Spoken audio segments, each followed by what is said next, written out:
Okay mga guys, no? So nandito na naman tayo sa ating YouTube channel, no? Para magbigay uli ng mga reaction video, no? Sa mga balita na nagaganap sa atin sa ngayon. Lalong-lalo na sa West Philippine Sea. Alam nyo naman na napakainit na issue yan sa atin sa ngayon, no? So ito kasing itong mga Chekwa kasi na to, ito ang problema ng ating gobyerno, no? Sila ay mga mananakop, illegal na mananakop ng ating mga teritoryo.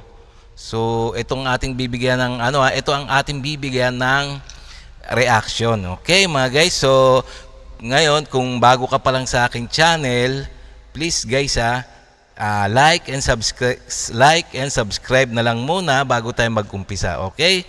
So itong tungkol sa ating tatalakayin sa ngayon, itong balita na galing sa ito kay News Everywhere, News 5 Everywhere. So please paki-subscribe din kay News 5 Everywhere kasi sa kanya galing tong itong video na to na ating bibigyan ng komentaryo. Di tayo nagbabalita kundi bibigay tayo ng kumbaga suggestion, comments o reaction sa nangyayari sa ngayon. So yung balita na to ay may pamagat na yung akusasyon ng China sa pagmamanipula ng media sa videos ng water cannon. So ibig sabihin, nag-aakusa yung mga Chekwa na minamanipula ng mga media sa Pilipinas yung pagwa-water cannon nila. So napaka talaga napaka walang sense na minamanipula daw ng mga Philippine media yung yung video. So walang kwentang bakit naman mamanipulahin. Ayun naman talaga ang totoo. Talaga napakasinungaling ito ng mga Chekwa na to, no? Grabe, no? Kaya okay, i-play na natin yung video, no? Kinondena ng mga mamamahayag ang akusasyon ng China na minanipula ang mga video ng panibagong panghaharas sa West Philippine Sea. Nasa frontline ng balitang yan si Gio Robles. Mga barko ng China kaliwat kanang ng bomba ng tubig sa resupply boat ng Pilipinas nitong Sabado. Hindi yan may pagkakaila dahil nasa pool ito sa mga video na kuha ng Philippine Coast Guard, Armed Forces of the Philippines at maging ng iba't ibang miyembro ng local at foreign media. Ang mga video na yan na nagsisilbing ebidensya sa panghaharas ng China, minanipula raw ayon sa Chinese Foreign Ministry. Dagdag pa nila, sa tuwing nagde-deliver ng supply ang Pilipinas sa BRP Sierra Madre, isinasama raw lagi ang mga mamamahayag at hinahayaan silang i-sensationalize sa mga balita at palabasing Pilipinas ang biktima. Ito grabe itong mga akusasyon ng mga Chekwa na to, itong mga napaka nila napaka walang kwentang kausap na masyado silang napakasinungaling nasabi na yung video daw video na galing sa mga mamamahayag mga media ng galing sa Pilipinas parang pinapalabas nila na iniiba, kumbaga ini-edit daw. Diyos ko, bakit namang i-edit yan? Kawawang-kawawa ng mga Pilipino sa kanilang pangharas, ba't ba i-edit ba? Talagang napaka nito, itong China, walang ba tawag doon? Mga walang hiya talaga, no? So, okay diretso pa natin. Ay tila hindi na tayo kabilang ang News 5 sa mga sumama sa resupply mission nitong Sabado at nakita ko mismo kung paano hinarang, dinikitan at binomba ng tubig ng mga barko ng China ang ating resupply boat na Unaiza May 4. Inireport din namin ang maikling video na inalabas naman ng China Coast Guard. Sa video nila, makikita ang isang barko lang nilang nagbuga ng tubig sa UM4. Ibang-iba yan sa video ng AFP ibang-iba kung talaga. saan kitang binomba sa likod at harap ang ating bangka. Pinalagan din ng National Union of Journalists of the Philippines ang akusasyon ng Chinese Foreign Ministry. Anila, hindi na didiktahan ng pamahalaan ang pagbabalita sa Pilipinas. Ang foreign correspondent Oo nga naman. Kasi sa bansa nila, mga komunista yan eh. So natural, kaya nilang diktahan yung mga mamamahayag dyan. Kung ano ang gusto nilang ibalita, sila ang masusunod yung gobyerno ng mga Tsekwa. Ganun sa kanila ngayon. Dito sa Pilipinas, hindi ganun, no? Diba? Mga democratic country tayo. Pinapahayag natin ang ating mga nasa loobin.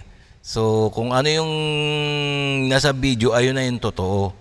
Ayun ang totoong pinapalabas. Hindi kasi nga ang mga mindset ng mga incheck na yan, yung mga Tsekwa na yan, ang mindset nila mga komunista eh. Yung kumbaga hawak nila sa liig yung mga tao nila. Kaya ganun ang isipan nila dito ganun kaisipan nila dito pagdating sa Pilipinas, sa mga media, ganun din. Nasa isip nila minamanipula yung mga video. So talagang malayong malayo, no? Nasa democratic country tayo. Sila mga komunista. Ibig sabihin komunista, talagang sila ang nasusunod. Hindi yung kaya nilang diktahan yung mga media. Ganun ang mga komunist, no? Sige, diretso pa natin mga guys.